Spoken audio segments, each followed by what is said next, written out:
আসসালামু আলাইকুম। কেমন আছেন সবাই? আশা করি সবাই ভালো আছেন। আমরাও ভালো আছি আল্লাহর রহমতে। তো আবারও আজকে নতুন একটা ভিডিও নিয়ে আসলাম আপনাদের মাঝে। আজকে আমি দেখাবো কি করি। আজকে আমি তেমন একটা ভিডিও করতে পারি নাই। আর এইখানে দেখেন সকাল থেকে বৃষ্টি শুরু হয়ে গেছে।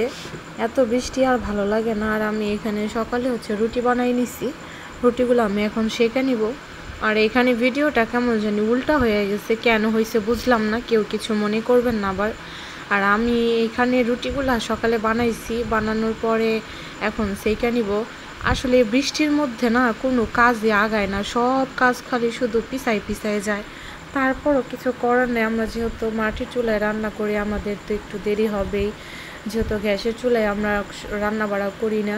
আর এখানে আমি একটা পরোটা বানাই নিচ্ছিলাম। এই পরোটাটা আমার ননাসের ছোট ছেলে থাকে আমাদের এখানে, মাদ্রাসায় পড়ে, ওর আবার পরোটা খুব পছন্দ, তাই একটা বানাই দিলাম। আর এখানে আমি নাস্তা পানি বানাইয়া তারপরে গেছিলাম আমার রুমে একটু কাজ করার জন্য। কাজ করে আইসা দেখি যে আমার শাশুড়ি সব তরকারি কুটে নিতেছে। আর এইখানে দেখেন এত বৃষ্টি এখনও হইতেছে। এই বৃষ্টির দিনে কোনো কাজ করেও শান্তি নাই, আমার কেন জানি ভালো লাগে না এত বৃষ্টি। একটু কম বৃষ্টি হইলে ভালো লাগে। দেখা গেছে যে এবার যা বৃষ্টি হয়েছে, এবারের মতো এত বৃষ্টি কখনোই হয় নাই মনে হয়।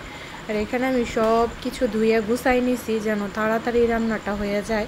আর এখানে আমি বরবটি দিয়ে আলু দিয়ে আজকে মাছ রান্না করব। আর এই যে আমি এখন মশলাটা কষাই নিতেছি। আমি এখানে পেঁয়াজ আদা রসুন বাটা, তারপর একটু হলুদ, মরিচ বাটা। আমার শ্বশুর মরিচ বেশি খাইতে পারে না, তার জন্য আমি মরিচ বাটাটাই দিছি। তার ঝাল খাইলে খুবই সমস্যা হয়, তো আমরা তরকারিতে খুবই ঝাল কম খাই, যার কারণে আমাদের তরকারিটা বেশি একটা মজা লাগে না। আমি অবশ্য সাথে একটা কাঁচামরিচ দিয়ে খাই, যখন আমার ভালো লাগে যে এখন একটু ঝাল খাইতে মন চাইছে, তখনই একটু কাঁচামরিচ সাথে দিয়ে খাই। আর এখানে আমি সুন্দর করে বরবটিটা কষাই নিব। আসলে তরকারি যত বেশি কষানি হয় ততই কিন্তু সব খাইতে মজা লাগে। আর আমার কাছেও কেন জানি মনে হয় যে তরকারি যদি বেশি করে কষানো হয় তাইলেই মজা হয়।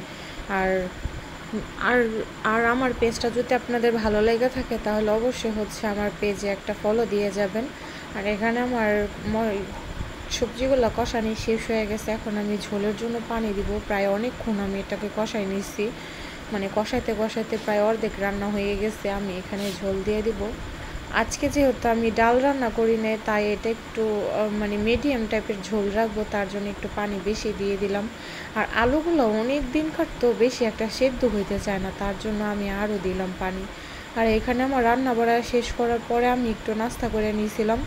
আজকে নাস্তা করতেও আমার দেরি হয়ে গেছে। আর এখানে আমার শ্বশুর কাঁচকলা কাইটা নিয়ে